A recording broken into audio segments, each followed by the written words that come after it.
മറ്റൊരു വാർത്തയിലേക്ക് കടന്നാൽ നടനും പ്രേം നസീറിന്റെ മകനുമായ ഷാനവാസ് അന്തരിച്ചു. 70 വയസ്സായിരുന്നു. വൃക്ക ഹൃദയ സംബന്ധമായ രോഗങ്ങൾക്ക് ചികിത്സയിലിരിക്കെയാണ് മരണം. വൈകിട്ട് 5-ന് പാളയം പള്ളിയിലാണ് സംസ്കാരം. വി അരുൺ കൂടുതൽ വിശദാംശങ്ങളുമായി നമുക്കൊപ്പം ചേരുകയാണ്.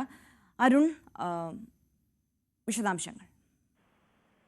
ആര്യ പ്രേം നസീറിന്റെ മകനാണ്. അതിലുപരി നൂറിനടുത്ത് സിനിമകളിൽ അഭിനയിച്ച താരമാണ്. പ്രേമഗീതങ്ങൾ എന്ന ചിത്രമാണ് 81 അദ്ദേഹം ആദ്യമായി അഭിനയിക്കുന്നത്. പ്രേം നസീറിന്റെ വഴിയെ പ്രണയനായകനായാണ് ഷാനവാസും സിനിമയിലേക്ക് എത്തുന്നത്. ബാലചന്ദ്ര മേനോൻ സംവിധാനം ചെയ്ത ചിത്രമാണ് പ്രേമഗീതങ്ങൾ. വലിയ രീതിയിൽ അന്ന് ഒരു ക്യാമ്പസ് ചിത്രമായി വാഴ്ത്തപ്പെട്ട, വലിയ രീതിയിൽ ശ്രദ്ധിക്കപ്പെട്ട സിനിമ കൂടിയായിരുന്നു പ്രേമഗീതങ്ങൾ. അതിലൂടെയാണ് അദ്ദേഹം തുടങ്ങിയത്. പിന്നീട് പ്രേം നസീറിനൊപ്പവും അദ്ദേഹം നിരവധി സിനിമകളിൽ അഭിനയിച്ചു.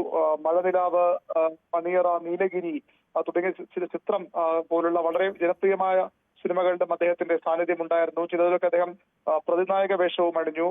കൂടുതലും പ്രേം നസീറിനെ പോലെ തന്നെ പ്രണയനായകനായിട്ടായിരുന്നു കൂടുതൽ സിനിമകളിൽ അദ്ദേഹം അഭിനയിച്ചത്. അദ്ദേഹം വലിയൊരു ഇടവേളയ്ക്ക് 2011 മോഹൻലാലിന്റെ ഹിറ്റ് ചിത്രമായ ചൈന ടൗണിലൂടെയാണ് പിന്നീട് അഭിനയ രംഗത്തേക്ക് മടങ്ങിയെത്തുന്നത്. പൃഥ്വിരാജിന്റെ ജനഗണമന 2022 റിലീസ് ചെയ്ത ജനഗണമനയാണ് അവസാന ചിത്രം. തമിഴിലും ചില ചിത്രങ്ങൾ അദ്ദേഹം വേഷമിട്ടിട്ടുണ്ട്. ഒടുവിൽ സീരിയൽ രംഗത്തും അദ്ദേഹം സജീവമായിരുന്നു. ഇന്നലെ രാത്രി 12 മണിയോടുകൂടി തിരുവനന്തപുരത്ത് സ്വകാര്യ ആശുപത്രിയിലായിരുന്നു അന്ത്യം. ദീർഘനാളായി വൃക്കരോഗത്തിന് ചികിത്സയിലായിരുന്നു. ഹൃദയ സംബന്ധമായ പ്രശ്നങ്ങളും ഉണ്ടായിരുന്നു. പ്രേം നസീറിന്റെ പിൻഗാമിയാകുമെന്നൊരു കാലത്ത് പലരും പ്രതീക്ഷിച്ച താരം കൂടിയാണ് അദ്ദേഹത്തിന്റെ മകൻ ഷാനവാസ്. പക്ഷേ ആ ഉയരങ്ങളിലേക്ക് എത്താൻ ഷാനവാസിന് കഴിഞ്ഞില്ല. എങ്കിലും അദ്ദേഹം മലയാള സിനിമയിലെ സ്ഥിര സാന്നിധ്യമായിരുന്നു വർഷങ്ങളോളം. പിന്നീട് മടങ്ങിയെത്തുമ്പോഴും അദ്ദേഹത്തിന്റെ ആ ഒരു പുത്രൻ എന്ന ഒരു പരിവേഷം അദ്ദേഹത്തിന് സഹായകമായി. നിരവധി സിനിമകളിൽ വേഷമിട്ടു.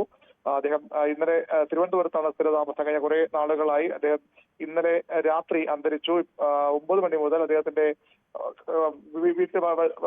ഇടപ്പഴിഞ്ഞിയിലെ വീട്ടിൽ പൊതുദർശനമുണ്ടാകും. 9 മണിക്കാണ് പൊതുദർശനം ആരംഭിക്കുക. വൈകിട്ട് 5 മണിയോടുകൂടി പാളയം ജുമാ മസ്ജിദിലാണ്, ഖബർസ്ഥാനിലാണ് ഖബറടക്കം നടക്കുക. വി അരുണാണ് വിശദാംശങ്ങൾ പങ്കുവച്ചത്.